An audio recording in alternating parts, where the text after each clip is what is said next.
The beginning of time was initiated with the primordial one great, the non-duality being fractured into duality by the greater will, into births and souls.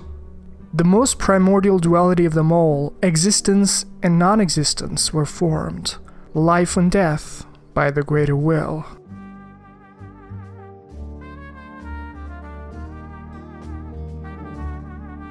Long ago, we began as stardust, born of a great rupture far across the skies. We too are children of the greater will. Is that not divine? Is that not sublime? And yet, none can fathom its implications, its utter brilliance. All that there is came from the one great. Then came fractures, and births, and souls. But the greater will made a mistake. Torment, despair, affliction, every sin, every curse, every one born of the mistake. And so, what was borrowed must be returned, melted all away with the yellow chaos flame, until all is one again. And with this, the non-dual Rebis, represented by the Red King and the White Queen, was fractured into duality. Their one great complete nature was separated into two people with their own volitions, backstories, and worldviews. Two people that you now know them under as Marika and Radagon. But before that, during the earliest period of history, all life originated from the Crucible, within which the aspects of every living creature was blended together. The Crucible's primal vital energies gave rise to a new species with every imaginable combination of traits: amphibian, avian, septilian, mammalian, and countless others besides. The lands were dominated by beasts who had gained intelligence, as well as ancient dragons whom they served. A giant mass of intermingling Crucible attributes, rumored to have sprouted upon giants, and is known as the mother of Crucibles in ancient tower lore. A hammer made from a boulder used in the war against the giants. After the giants were quelled and men turned against men in violence, this weapon was all but forgotten. Man has grown feeble in comparison to his forebears.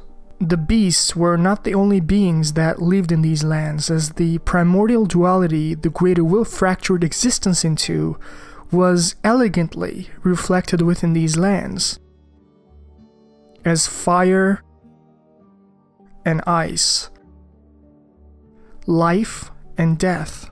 And indeed, men's forebears being represented with the fire giants is a theme that is reinforced in George R.R. Martin's works, The Song of Ice and Fire. The latter part of this duality, representing fire and the mother of Crucibles, was one part of the lands between, the Muspelheim of Norse mythology. The opposing part of this duality was ice, the Niflheim of Norse mythology. The fire giants existed with their arch-enemy primordial counterparts, Zamors. These long-lived warriors, clad in biting, freezing winds, are said to have been the mortal enemies of the fire giants since time immemorial. Cloaked in icy tempests, the Knights of Zamor have challenged the fire giants since ancient times. While this timeless war between ice and fire was ongoing under the reign of the ancient dragon lord Plesudisax, an unusual anomaly of sorts has been birthed. Against the accepted norm of giants' big stature, a fire giant by the name of Radagon was born. Hefty whip woven from the flame-red hair of a fire giant. Every giant is red of hair, and Radagon was said to have despised his own red locks. Perhaps that was a curse of their kind. Unlike his fellow giants, Radagon was of humanoid stature, similar to their arch-enemy Zamors. But while small in size, Radagon was a strong warrior, befitting of a fire giant's DNA. And a long time before Radagon's birth, The beasts, serving their masters the dragons, have undergone an evolutionary change as their kind was granted intelligence. Short sword given to high-ranking clergymen of Far Missoula. The design celebrates a beast's 5 fingers, symbolic of the intelligence once granted upon their kind. This evolutionary change resulted in the race that we now know them under as the Hornsent, a race that was an evolution from the beasts of Far Missoula with strong spiritual inclinations and vestiges of the Crucible, a legendary talisman depicting the ancient king whose seat lies at the heart of the storm beyond time. Plesutosax, the ancient dragon lord of this era, inhabited the capital Far Missoula with his fellow dragons. As evidenced by the twin bird depictions engraved within the walls, death birds have reigned supreme, burning the dead with their ghost flames. The twin bird is said to be the envoy of an outer god. In the time when there was no earth tree, death was burned in ghost flame. Death birds were the keepers of that fire. Indeed, the Stormhawks were the other halves of the death birds. Under the reign of the twin bird, they both carved their own little mark on this world. While the Stormhawks have reigned on the Stormwhale Castle, the Deathbirds, along with their kindred Gravebirds, have guarded the afterlife. The spirit of an old golem and spirit grave keeper, who flies with the stone wings and spouts ghost flame. According to legend, the Gravebirds were crafted to be kindred to the Deathbirds. In short, this was a land reigned by the Hornsent, dragons, fire giants, Zamors, Deathbirds, and the Stormhawks. The civilization predating the Earth Tree did not just welcome the gold, but also its inseparable shadow. Incantation originating from Scadutree avatars. This incantation channels the force of the Scadutree's power, and its gold is accompanied by shadow. But one day, all of this would change as the colossal stone coffins of unknown origin seemingly drifted to the southern shore. Although the shaman village was Marika's home, it was not her first, for she was not born in the lands between. Marika and her Newman people are the descendants of denizens of another world, setting foot on the lands that we now know them under as the Shadow Realm. Newmans were long-lived but seldom born. They were a matriarchal race of shaman women who had strong spiritual inclinations, and as to why these spiritually gifted people have traveled to the lands between, the answer will be clearer as we understand the nature of Marika and Radagon further into the analysis. Even though Newmans were somehow able to carve a place for themselves in the shaman village, Marika setting foot on this land was not welcome, as these people could only live within the confines decided by the Hornsent. As Needle Knight Lita points out, "Wondering about the Hornsent, are you? True enough. In any other circumstance, he'd be at our throats. Long ago, Queen Marika commanded Sir Messmer to purge the Tower folk, a cleansing by fire. It's no wonder the Hornsent holds the Erdtree in contempt. That aside, man is by nature a creature of conquest, and in this regard, the Tower folk are no different. They were never saints. They just happened to be on the losing side of a war." See, man is by nature a creature of conquest. It is no wonder the Hornsent desired to exploit the unique flesh Newmans had for their spiritual aspirations, as their jar experiments in Ballarat jail attempted to conjoin the primordial duality of life and death, of gold and silver, to attain divinity, the alchemical rebis. The Hornsent priests knew the importance of the Crucible and cherished it within their spiritual culture as not only desirable, but also divine. Crucible was the beginning of life, the closest that the form realm can get to the One Great. As the Lamenter's Mask alludes to, the Hornsent have been investigating a way to complete the vestiges of the Crucible with its thematic opposite, as you can't create a spiral with just one of the strands. a stone mask twisted into an expression of rapturous grief. This transformation tallies with the state of the denizens of paradise, but the people of the tower denied and hid it from the world. In their foolishness, they viewed true bliss with deep fear. Combining bliss with fear. Although they were treading a morally ambiguous ground, the Hornsent were certainly smart, as they knew the secret sauce. Hornsent's spiritual aspiration was to attain the primordial duality and congealing it back into one again. Just as the statue in Inner Elim shows, this was a reverse engineering at its finest, of exactly what the Greater Will did to the One Great by fracturing it into duality. By doing the exact same process from the other way around, they could attain the divinity that they were looking for. An aspiration that was quite strong in theory, but not so much in execution. Stuffing Numens and the Crucible Touched into jars would not result in the divinity that they were looking for. Sacred Seal of Soiled Ember engraved with a spiral tree design, the majesty of the White Tower stretching to the very gods, even inspired a secret faith in the invaders, the people of the Earth Tree. The spiral tower of Inner Elim was built by Hornsent in the name of this quest for godhood, a representation of humanity's futile attempt to become a god by death and rebirth. If Hornsent were to succeed at this admittedly ambitious goal, they needed to be complete, and they needed help. And for this reason, in Bani Village, America's people of shamans were exploited by the Hornsent, butchered into the jars with the hope of attaining the non-dual godhood of the spiral. Their flesh could melt harmoniously with others, and the Hornsent have engraved their desires, the congealment of the Red King and the White Queen, the sign of Radagon and Marika's sorciels, on the forehead of the Jar Saints. Yet none of them responded to the sentiment, as the entire jar ritual was a facade. The end result would always be cursed and flawed. The alchemical abyss could not be created by such archaic and brute force methods.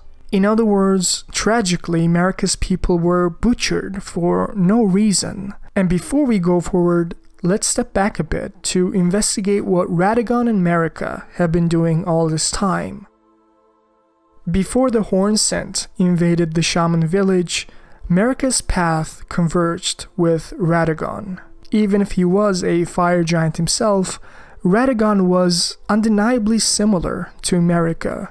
It seemed like there was a special connection between these two that she could not put her finger on. Marika was a very talented shaman woman who was adept at spirituality. Her intuitions and instincts has never led her astray all this time.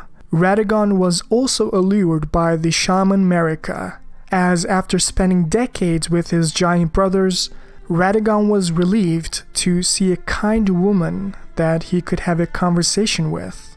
As this item description makes it clear, he always had an interest in learning new things accompanied with a feeling of wanting to be complete. Radagon felt like there was a special connection here he never felt with anyone else. Little did they know, Marika and Radagon were the same person in two different bodies. They were their other selves. The Red King and the White Queen was separated into duality from the primordial One Great. Their divine connection was severed when the Greater Will fractured the first duality. But for Radagon and Marika, they were just two people who got along well with each other. It was a chemistry devoid of spiritual undertones. At least it was so initially, as only with time will their true nature as their other selves would become apparent. Radagon and Marika kept seeing each other casually for a very long time until one day their first child, Mesmer, was born. As evident by Marika holding baby Mesmer in the throne room, their relationship bared fruit to a child of fire. Mesmer, much like his giant father Radagon, bore a vision of fire. However, Marika noticed his serpentine inclinations, tormenting his psyche, and had gifted him her physics of blessings. She wanted to suppress the abyssal serpent within. Marika once created several of these physics for Mesmer's sake, but never again. Around the time Mesmer was a grown man, the Hornsent has arrived on Marika's village and gathered up all the shamans, including Marika, with the intention of stuffing them into jars, butchering them up in Bani village. Her child Mesmer could not allow this. Seeing the terror that was about to unfold, in a fit of rage, Mesmer unleashed the abyssal serpent within to save his mother. This is precisely why we find a single shedded serpent skin in Bani village outskirts, close to where the "Oh Mother" gesture resides. If we carefully observe in the second phase of Mesmer, he burns his entire body with his serpents and shed their skin. The burning and the divesting of skin is the reason why the white abyssal serpent is unleashed in the second phase. This is the very skin of Mesmer, who tried to save his mother from Horsent's jar rituals, and he succeeded, at least for a time. With the power of the abyssal serpent, the Hornsent took a blow themselves and needed to retreat temporarily. Unfortunately, as a result, Mesmer was left in a state completely unrecognizable. The serpent, shorn of light, was continuing to twist his mind and heart. Seeing their only child Mesmer suffering like this right before their eyes, Radagon and Marika decided to do something about it. Marika at this point in time were guided by Mitir and the Greater Will. By using her divine spiritual knowledge, she managed to generate an eye that was imbued with the grace and light. Similar to the minor earth tree she would imbue her village with later into the timeline, this eye's golden grace was to suppress and prevent the serpent, shorn of light, to arise ever again, hoping that Mesmer could heal and smile once again. Although Marika's treatment has proved successful, the Hornsent was adamant in going forward with the jar rituals. They needed to attain divinity, and Newmans were a non-negotiable part of the equation. One night, outnumbering the shamans, they have taken them by force and stuffed them into jars. Even if she failed to save her family and friends, she needed to save herself, for Mesmer's sake. Do you remember the special connection Marika and Radagon felt in their relationship? Do you remember how Newman's flesh melded harmoniously with others? Marika had a plan. The Hornsent desired to attain the spiral god, the union of the male and female in the name of the alchemical god of the abyss. They wanted to see the Red King and the White Queen in a single body. What if Marika and Radagon were to give Hornsent exactly what they wanted? If they only saw Radagon, the Hornsent would completely change their tune and start to follow Marika's lead as their patron goddess, seemingly the only success story of their useless jar rituals. After all Marika needed was some time to get her bearings straight and retaliate with an army by her side. Make no mistake, she was going to avenge her people's blood, and the Hornsent would know true horror for what they've done to her family. All Marika needed to do was to play the political game for a while until the time was ready, to give Hornsent some hope that she was the saint they were all looking for. Now Marika and Radagon, in a single body, started looking for someone who can wage wars. They met with a ferocious warrior named Horalu, known as the Chieftain of the Badlands. Before he suppressed his aggression and territorial urges, before Serosh has turned him into Godfrey, Horalu was a warrior that was capable of conquest. Just as the protection of the Earth Tree states, the Earth Tree became the dominant theocracy in the realm by war and bloodshed. As Rykard would like to say, taking by force became the rule. With the help of Godfrey's troops, from Stormhawks, Hornsent to dragons, everything and everyone that stood against Marika's leadership conquered. At the Gate of Divinity, Marika used the bodies of Hornsent as a means to become a god and forge her Golden Order. The Erdtree's crucible powers were sourced by her enemies, the Hornsent. The Elden Ring's Golden Life Rune was created. It was only fair, in Marika's eyes, a divine retribution. Marika, guided by Mimir, has reinforced the Rune of Life from the laws of nature, and consequently plucked the Rune of Death as well. The Elden Beast, the vessel of the Greater Will, was embodied within Marika now. Marika was a god, one and the same with the Elden Ring, one and the same with the Elden Beast. But before she could start her Golden Order, she needed to birth her Erdtree. She needed to get rid of something first. The final confrontation was with the Fire Giants. All she needed to do in order to birth her Erdtree was to extinguish the Giant's Forge. However, this meant that the Radagon's family was to be murdered, a genocide, if you will. Every single one of the Fire Giants was going to die, but one of them. His task was to tend to the flame. Although Radagon could definitely understand Marika exacting her revenge on the Hornsent, he could not betray his own people just because Marika desires to become a patron goddess, guided by the Two Fingers. Radagon had to make a decision. This was the moment that he decided to split from Marika. They were once again two separate bodies. As Marika already had a king consort, Godfrey, she could rely on to forge her Golden Order. Marika thought that she did not need Radagon. And Radagon was frankly angry at Marika for going to such lengths to become a patron goddess. Maybe, as Ymir said, the fingers were truly not of sound mind, and Marika was not even conscious of what she was doing, guided by the unhinged Mimir, the mother of fingers. But if you look at the giants in the mountaintops, there was one problem. Since Radagon has rejected Marika's conquest, there was no other fire giant capable of sealing the forge. The last fire giant left to tend the giant's flame did not have the power to seal the forge, nor would he even do that, even if he could. He would not betray his own people, the fire giants, just as Radagon wouldn't. So the question is, how was the forge sealed in the first place, as Melina was not born yet? Since this was Giant's Forge, only someone who inherits the vision of fire could interact with the forge. Although Radagon left Marika, Messmer was still by her side. Messmer, who inherited his father Radagon's fire giant DNA, he could interact with the forge of the giants to extinguish the flames to birth her Erdtree. After all, a tree can't be birthed in an environment where fire is burning with intensity.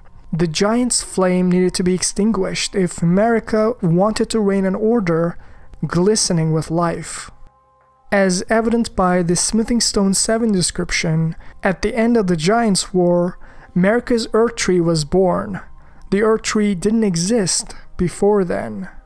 What Messmer did here, interacting with the forge, was similar to how his little sister Melina, who bore a vision of fire as well, did the exact same thing, but the other way around. Instead of extinguishing the fire like Messmer did, Melina summoned Giant's Flame to burn the Erdtree at the end of her adventure, to help the Tarnished enter the Erdtree. Shortly after, Melina was born at the foot of the Erdtree, as the lore makes it clear. She was Radagon's last memory to Marika before going their separate ways. Messmer's younger sister Melina was born in the Age of Plenty, in the beginning of her Golden Order. If Radagon and Marika broke up close to the Fire Giants' War, this leaves enough time for Marika to be pregnant by Radagon. And by the time Melina was born, Marika had already married with Godfrey and was the patron goddess of her Erdtree and Golden Order. In this context, Melina can be seen as a bastard, an illegitimate child in Godfrey's eyes, as many Game of Thrones viewers might appreciate. But Melina's father, Radagon, was nowhere to be found, At least Marika hadn't seen him since the war. Where was Radagon? Ever since they broke up, what was he up to? Well, we'll get to Radagon soon, but first let's discuss the Age of Plenty a little bit. The Rune of Death was plucked from the Golden Order upon its creation. Marika has created her life-reinforcing and death-denying theocracy so that the same tragedy that befell her shaman people would never be repeated ever again. No more death, no more suffering, she thought. At the birth of her order, the Greater Will has granted Marika a shadow beast, Meleketh, to seal away the Rune of Death. Similar to how the flames of the forge could not be completely eradicated but required someone to look after it, the Rune of Death was no different. It could not be completely eradicated permanently, so a shadow beast was needed to lock it away. However, the Greater Will didn't completely trust Marika. After she had schemed her way through to forge her Golden Order, the Greater Will was suspicious. What if she schemed against the Elden Beast and the Fingers sometime down the line? What if she betrayed the Elden Beast, its very godhood? Even though the Shadow Beasts are loyal to the Two Fingers, and as we saw with Blaidd, they would attack their masters if they tried to betray the Greater Will. However, the Elden Beast still wanted a stronger insurance. That's where Melina comes into the picture. Marika's daughter from her previous relationship with Radagon. Melina was to be the Empyrean to replace Marika to forge a new order. The Glowmite Queen led the Apostles. It is said that she was an Empyrean chosen by the Fingers. She was appointed by her own Two Fingers by the Greater Will and was given the Rune of Death. Previously, the sole need for Marika's shadow beast Meleketh was to seal away destined death, but now that Melina was born and she was going to be the Queen of Death, appointed by the Fingers, unwillingly Meleketh was forced to part with the Rune of Death. After all, the Shadow Beasts serve the Two Fingers, and if the Elden Beast saw fit to turn Melina into the Glowmite Queen, to turn her fire to Black Flame as the Queen of Death, then Meleketh had no say in the matter. As Greater Will's logic was simple, the Rune of Death wielded by the Glowmite Queen meant that Marika could always be threatened and discarded if she ever tried to betray its divinity. Melina as an Empyrean could defeat Marika if push comes to shove with the Rune of Death she wielded. The only way Marika and her children could die. This was too strong of a leverage to not use. With Glowmite Queen, the Elden Beast wanted insurance until he could completely trust Marika at least. Until then, Melina was going to keep her in line. And if Marika loses the war, then all the power to Elden Beast. Marika's Empyrean child Melina would simply succeed her throne. And make no mistake, Melina had plenty to hold a grudge against her mother at this phase of her life, as Marika imprisoned Melina in a room in the Forbidden Lands where we find the Blade of Calling. This was Melina's blade. The one who walks alongside flame shall one day meet the road of destined death. See, the mountaintops of the giants was a location where the unwanted and the scorned were piling up. As evident by the Albinaurics and Misbegottens trying to flock to Miquella's Haligtree, unfortunately Melina, wielding the power to kill the very gods as the Queen of Death, was one of them. She posed a visceral threat to Marika's Golden Order, and was imprisoned here. Marika wanted to suppress Melina's powers by commanding her to stay in this room, as Marika similarly tried to control Mesmer by asking him to purge the Tower Folk, and later imprisoning him in the Shadow Realm. Marika had a tendency to discard her children she deemed unwanted or dangerous. Both children bearing a vision of fire had the same treatment. Marika feared the abyssal serpent within Mesmer, and now the black flame of Melina was getting the same treatment. The first generation children of fire were certainly not liked by Marika, and I'm sure if Radagon, their father, would witness this tragedy, He would be sad to see how they were treated by their mother. Although Marika's powers of suggestion was strong, Melina was ultimately chosen by her own two fingers as the Empyrean who had the power to forge a new age. She was the Queen of Death, and unlike Mesmer, who stayed loyal to Marika's wishes up until the very end, Melina decided to rebel and resist her authority and oppression. With the Godskin Apostles by her side, she took the war against Marika's demigods, and killing countless of them, finally facing Marika's shadow beast, Malekith. However, she was defeated by him, which is the moment Malekith imbued the Rune of Death into his black blade, sacred sword of the Glowmite Queen who controlled the Godskin Apostles before her defeat at the hands of Malekith. This blade was once imbued with destined death. After Melina's defeat at the hands of Malekith, Melina was deranked from her black flame to red flame. Similar to how Mesmer was consumed by the flames in the second phase, Melina was consumed by her fire, burned and bodiless. She lost all of her memories of being the Queen of Death. She lost all of her memories of being the Glowmite Queen. Her memories were burned alongside the Black Flame's god-slaying power. The Black Flame could once slay gods, but when Malekith sealed destined death, the true power of the Black Flame was lost.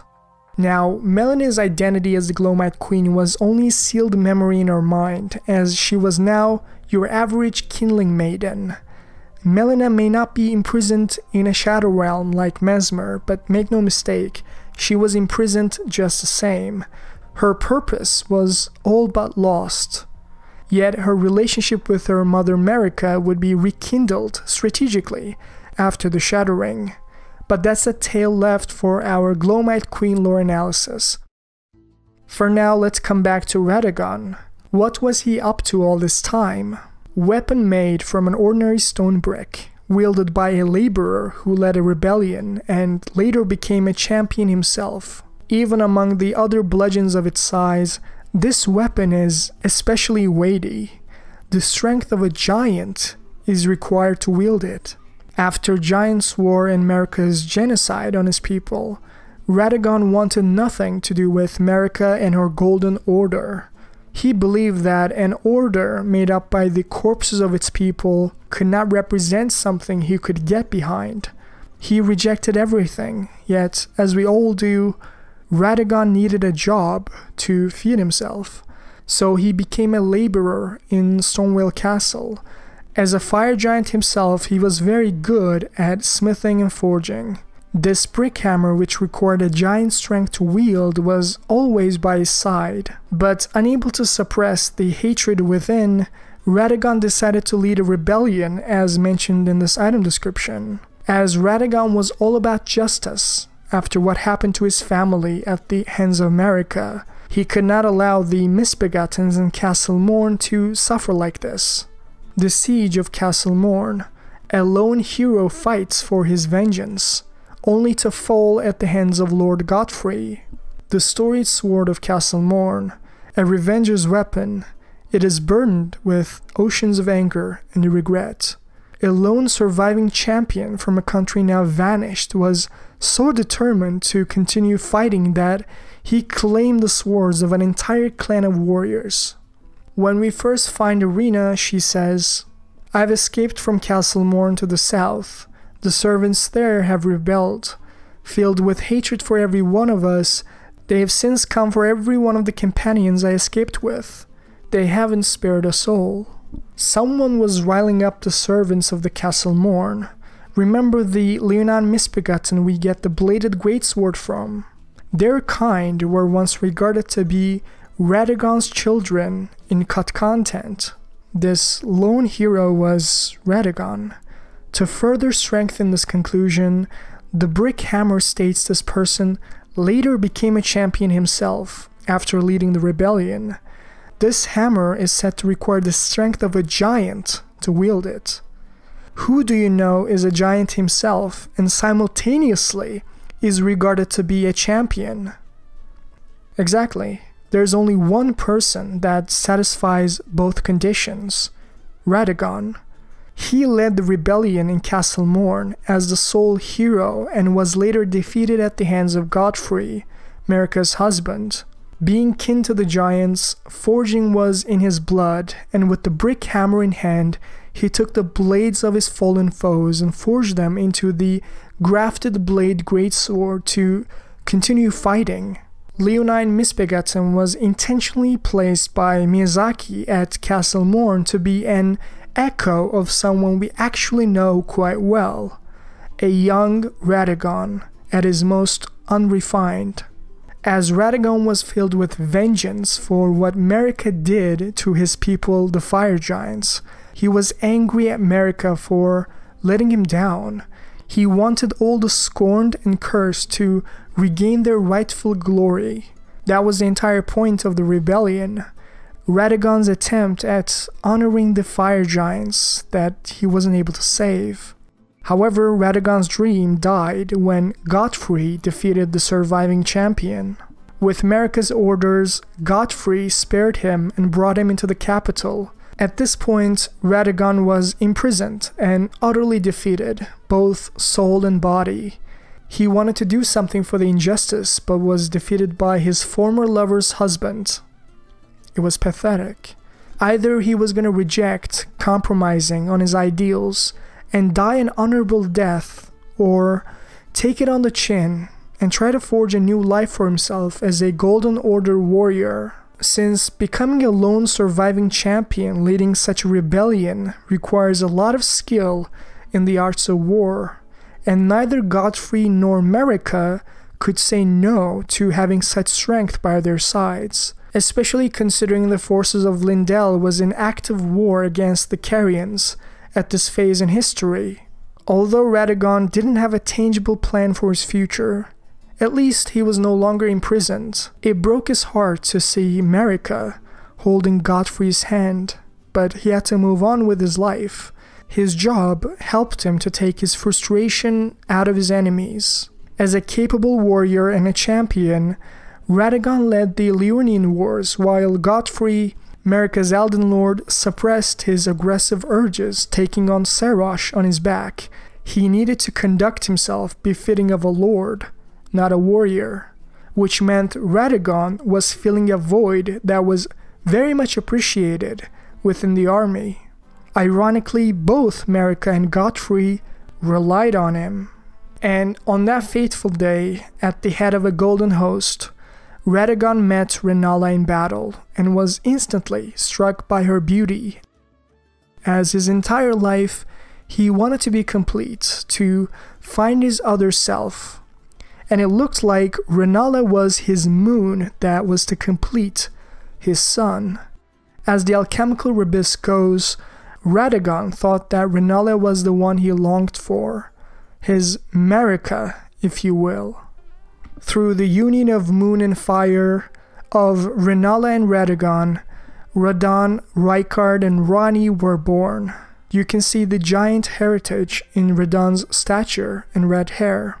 Similar to Messmer, Rykard was also tainted with the blasphemous serpent. Ranni had a very strong relationship with his mother Renala, and around this time, Messmer started her purging in the Shadow Realm with Marika's command, burning of the Tower Folk and the Hornsent. Rellana, the sister of Renala, joined him in his crusade as Messmer's blade. After all, the relations between the moon and fire were strongest than ever. Lindell forces and Carians were no longer at war.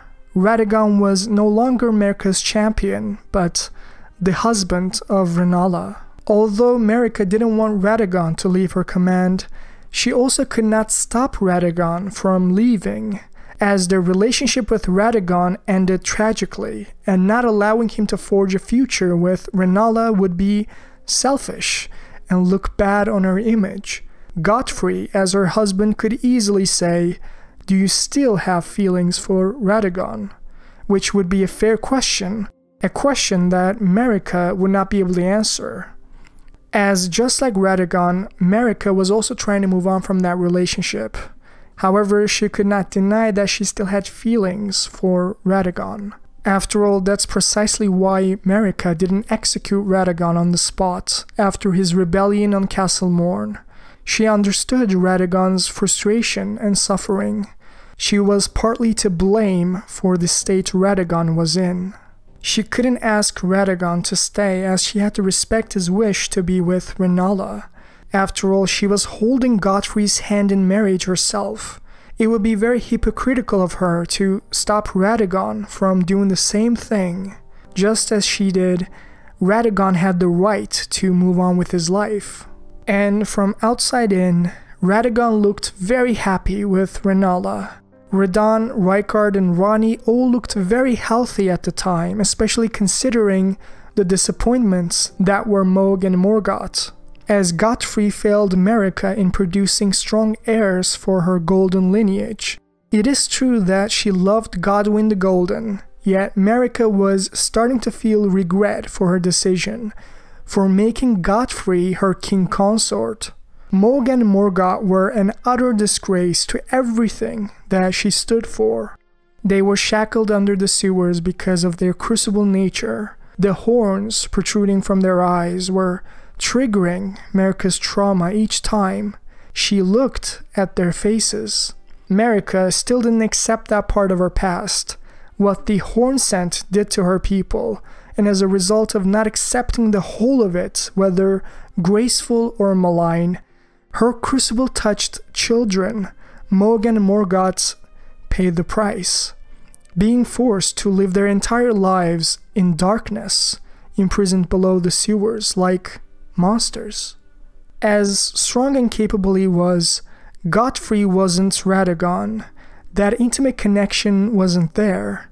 Just like Rennala wasn't Radagon's moon, Godfrey wasn't Marika's son. On the other hand, Radagon loved his children, but it was clear to him that the spiritual completion he desired could not be satisfied with Rennala. She wasn't his other self, so the champion Radagon decided to gift her with an Ember Egg before deciding to end their relationship once and for all. Although the Mask of Confidence was a very smart move by Radagon, the information regarding the cracks in his marriage fell on Marika's ears. When Radagon married Rennala, he ordered the Carian magic preceptors to don these masks, to make it clear that all of their matters were to be kept strictly private. Furthermore, the purpose of these masks was to prevent the truth of Marika and Radagon's intimate connection from being known by the general public. After all, Radagon, similar to Marika, was just trying to move on with his life.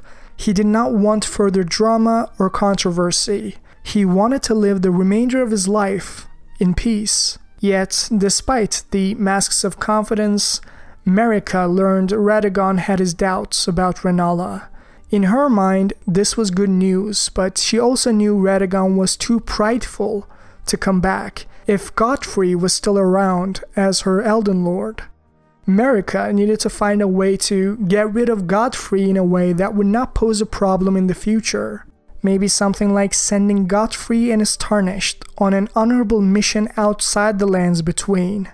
This wasn't just a way to get rid of Godfrey, but for Marika's designs for the eventual shattering of the Elden Ring. How the Tarnished and Godfrey were to come back as a last resort if her demigods failed to become Elden Lord, to make sure that somebody would pick up the weapon that Hugh was crafting to kill a god, to kill Elden Beast. That was Marika's final play. The Tarnished was Marika's insurance. I wonder why. Maybe it wasn't a mere coincidence. Maybe it was all part of the plan. Godfrey was hounded from the Lands Between right before Radagon arrived at the capital to hold Marika's hand in marriage. In my eyes, the timing is just too perfect. This way, Marika made sure that Radagon knew that she wasn't happy with Godfrey as well. Just like him, she was also second-guessing herself, doubting whether Godfrey was her son, her other self. After Radagon learned of the news that the Elden Lord Godfrey was hounded from the Lands Between, He got the message. He understood what Marika was trying to do.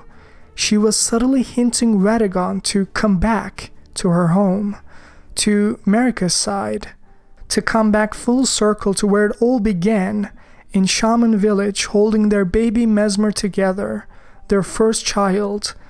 Those times when the life was simple, and they were truly the happiest.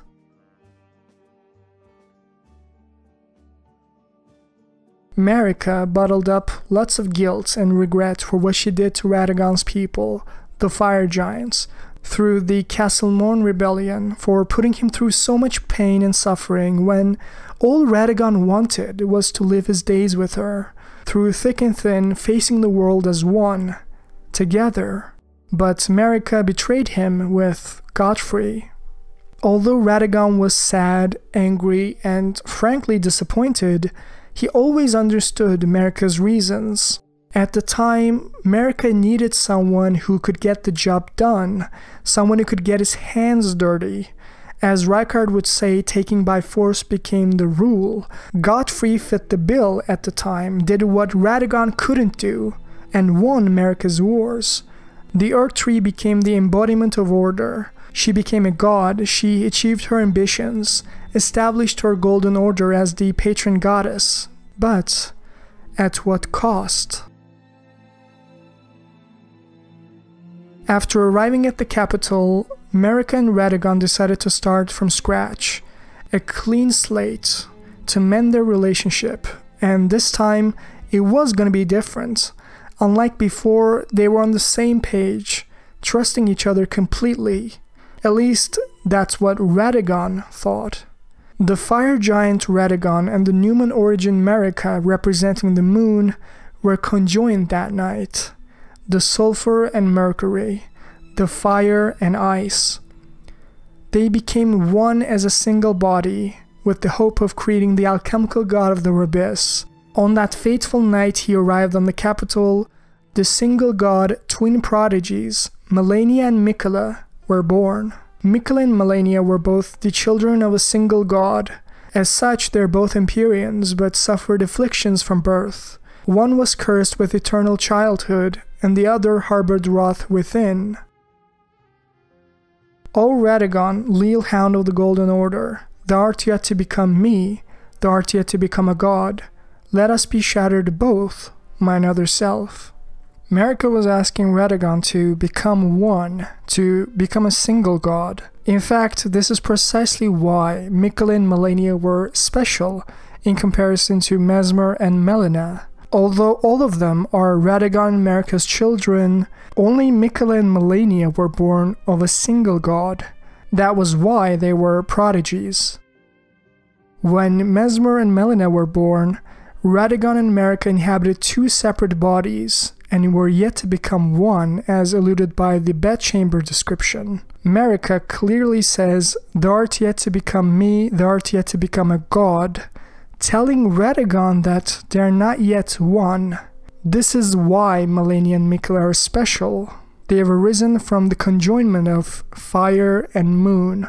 Pay attention to how Marika urges Radagon to become one to shatter the Elden Ring. She says, let us be shattered both. As Marika always had the plans for shattering the Elden Ring well before Ranni's assassination, but that's a tale left for another time. The point I'm making is Marika and Radagon became a single god that night, birthed Malenia and Miquella with the intention of shattering the Elden Ring together later into the timeline. And shortly after their marriage, becoming the second Elden Lord to Queen Marika, Radagon wanted to depict his lordship in a statue. However, little did he know that their little secret with Marika, their single god nature, was to be exposed. After some time, Ranni's scheme with Godwyn's assassination and the Night of the Black Knives are initiated. This was the impetus for Marika, driving her to the brink, effectively forcing her hand to shatter the Elden Ring sooner rather than later. Ranni's direct opposition with the Age of Stars by killing Godwyn meant that Marika needed to take action now, as she could not afford Ranni's moon to replace her Earth tree, glistening with life. Although shattering the Elden Ring would surely be punished by the Elden Beast, by the Greater Will, this was her only chance to save her Golden Order. Remember, if Radagon has any character flaw, then it is his desire for completion. Similar to the desire for non-dual spiritual truths Goldmask and the Carian sorcerers had, in this Bedchamber line, Marika is attempting to seduce Radagon to drop his resistance to shattering the Elden Ring by offering him the ecstasy of non-dual spiritual union, something far more personal and direct than all of his theoretical concepts which he had been teaching Miquella prior. Radagon is inherently against the idea of shattering. He wanted to mend it and fix the broken laws of the universe, as he knows that even in desperation, this path that Marika walked could only result in more suffering, whereas Marika thought otherwise. In her mind, shattering the Elden Ring was the only way to keep her family together, and she needed to persuade Radagon so that they could move forward with the plan despite the consequences. The lands between was going to be plunged into utter chaos, and Radagon could only be tricked into ascending to godhood with a spiritual union that only his other self, Marika, could offer. As Ranni is now posing a visceral threat to the Golden Order post-Night of the Black Knives, Miquella, who has been cursed with eternal youth, needs all the strength that he can get to oppose the Age of Stars. Although Marika wanted Miquella to succeed her, Miquella, the Golden Child, was not interested in succeeding her, in becoming a pawn in her schemes. After all, even if a Tarnished were to take the Elden Throne, this would not bode well with Marika's plans. This is why Gideon Ofnir says how Marika wants the Tarnished to struggle onto eternity. Marika desires to use the Tarnished as a stepping stone to get Miquella on the Empyrean throne, as if that spot is left vacant, it's only a matter of time until Ranni ascends the throne with her Age of Stars, effectively ruining everything that Marika worked so hard to build. As Malenia is his blade and loyal confidant, Miquella is maybe Marika's only real chance at continuing the Golden Order. The shattering will hopefully boost Miquella's frail young body, while Ranni won't be able to reap any of the shard's benefits because she has shed her Empyrean flesh. As a spirit, unlike her brothers and sisters, she could not be a shard bearer. As in Marika's eyes, Miquella was like this diamond in the mud. Especially now that Godwyn, another child she was fond of, was assassinated in a way that can't be properly revived, all thanks to Ranni. If Radagon can ascend to godhood like Marika, completing her ultimate form, it will not only enable them to shatter the Elden Ring, but also to use Radagon's vines to block entry to the Earth Tree so that only Tarnished that fits Marika's designs can be guided by Melina, the Kindling Maiden. Remember, lighting up the forge is not good enough to enter the Earth Tree.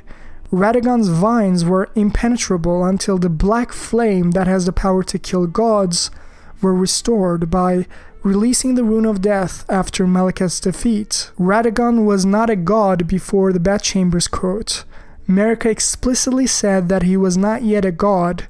However, Radagon's vines didn't burn just the same. The conclusion is that Radagon ascended to godhood that night, unifying with the patron goddess Marika, explaining why the vines didn't burn until the Rune of Death was unsealed. This was absolutely crucial to Marika's plans, as now a trustworthy Tarnished that has the power to kill a god, led by Melina, can defeat the Elden Beast and help Miquella's ascension to the throne. At least that was what Marika was hoping for. After all, that was the entire point of shackling Hugh into the Earth Tree, to create a weapon to kill a god for the Tarnished. Marika has even taken into account how if Greater Will were to punish her for shattering the laws of nature, her other half, Radagon, could still enact his will with these wines. In fact, that's not all. See, Marika realized that it will be impossible to kill the Elden Beast without the host dying as well. That host is herself. Marika is the Vision's vessel. She definitely didn't want to die as the Eternal Queen Marika to get rid of the Greater Will. But then, how would the Tarnished were to fight with the Elden Beast which resided inside their bodies, represented with the Elden Ring? Radagon was the answer. If Radagon could be thrown under the bus, so to speak, fighting the Tarnished, why not use Radagon in battle to force the Elden Beast to show his physical form after his death? Radagon's death will now enable the Tarnished to be able to kill Greater Will's vessel as shown in the second phase of the fight, keeping herself safe and sound. This is why Elden Beast's weapon, symbolizing Radagon, says that this was a god that should have lived a life eternal. Exactly. Radagon, who merged with Marika, should have lived a life eternal, if Marika allowed him such luxury. This was another profound idea behind why Marika needed Radagon. This was the only way to get Greater Will's vessel Elden Beast out of the way, and the shards would be mended for her Golden Order to have an eternal reign. A very fitting motivation for the Eternal Queen Marika, don't you think?